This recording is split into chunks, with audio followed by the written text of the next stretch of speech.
I'm sure many of you saw it. And I had to look at it for about 5 minutes to make sure I wasn't missing something. They basically, on the Carolina Panthers verified Twitter account, asked Panthers fans to choose their GOAT, their greatest player ever. And you see the options. Julius Peppers, Steve Smith Sr., Luke Kuechly. Terrific players all, no question about that. But as we bring our conversationalists back into the conversation, that is most notable for the name that isn't on it. Dianna, what? I mean, what is this? The disrespect. It's almost like the Panthers just want to go viral here by leaving him out. They're getting more attention by not including Cam. But here's the reality of it, and we'll talk real football, not social media, and their attempt here to get attention.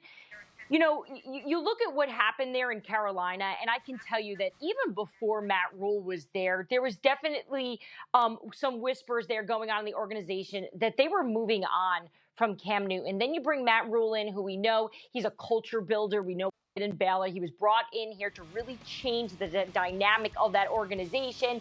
They bring in Teddy Bridgewater. And not only that, but they give Matt Rule a 7-year deal. And Greeny, you give someone a 7-year deal, you are invested in the long run here. You're giving them the keys to the car and saying, you're going to make this what you want to make it. And what he made it is a team without Cam Newton. So while I wouldn't say this shocks me in terms of the fact that he wasn't on that list, but the fact that we're acting like, you know, Cam Newton did nothing for this organization seems a little ridiculous. He went from being Superman to the Invisible Man. Dan, what's the face? I'm shocked. I mean, when I found out I had got audio, I had not seen this tweet, and I had gotten audio. Someone told me this was the case, and my immediate response was, that's not. We were on our call this morning for the production meeting. I was like, that's not true, guys. You guys got all played by some parody account.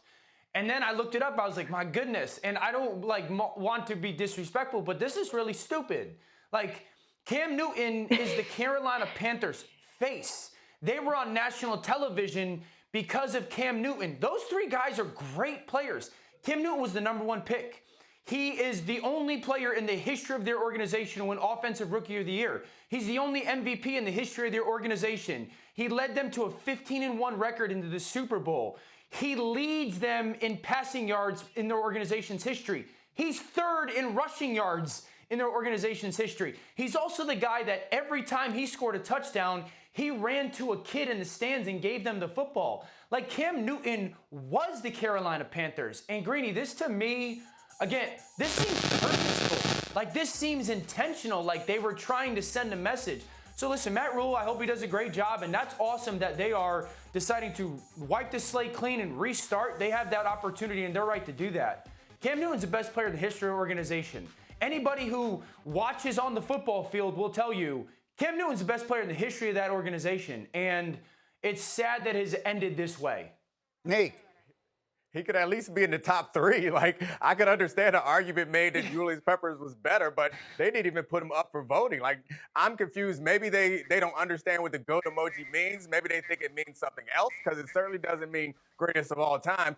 Dan went through all the things he leads, and he leads in rushing touchdowns and passing touchdowns. Himbo just tweeted that out. I stole it from him. He is the best player, the most recognizable player that anybody has seen from the Panthers. And I know there's been a history of, like, tension between some of the fan base and Cam Newton in that organization, but I don't understand. It still doesn't make any sense, because you didn't have to put that tweet out. Like, if you didn't want to draw the attention to Cam Newton, maybe you saved that tweet for 10 years from now when maybe people have forgotten. But putting that tweet out right now seems intentional to me. Correct. And it absolutely lends fuel to the fire of those who said, and Stephen A. Smith said it on the show, that they screwed him with the way they let him go. They screwed him with the way they handled the entire situation, and now they have no defense to it whatsoever. Thank you for watching ESPN on YouTube. For live streaming sports and premium content, subscribe to ESPN+.